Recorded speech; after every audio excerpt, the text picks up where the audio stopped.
dyan sa ilalim ng tulay. Tapos yun nga, may nag sa akin ng construction, na friend ko.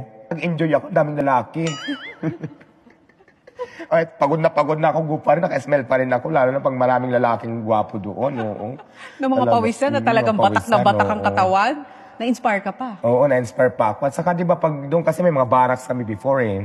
Tabi-tabi kami doon sa barracks, kanya-kanya, kwentuhan. So, ang saya din. Nung una, nandun yung discrimination, pero nakilala na nila ako. Masaya na? Oo, masaya na. Parang close na kaming lahat. Nawala yung construction kasi nag-pandemic.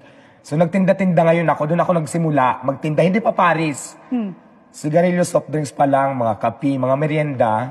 Tapos, mayroon din akong friend na chef cook naman, nawalan din siya ng trabaho. Ay, noong mga time na nagtitinda na ako, may konting ipon na ako. Sabi niya sa akin, kasi marunong siya magluto eh. Bakit hindi natin lagyan ng pagkain, tulungan kita magluto, bili ka na ng kawali, ganito kung ano makailangan. Tapos doon ako nag-start magtinda ng pagkain muna, hindi pa Paris. Pero kasi di ba nauso yung Paris sa kalsada, marami naghanap sa akin, Paris ka ba dyan? So nagka-interest ngayon ako, tinanong ko siya kung marunong siya mag-Paris, sabi niya marunong din daw siya. So ito ngayon, kinarir ko na siya, natutunan ko na, wala na din kasi yung friend ko eh.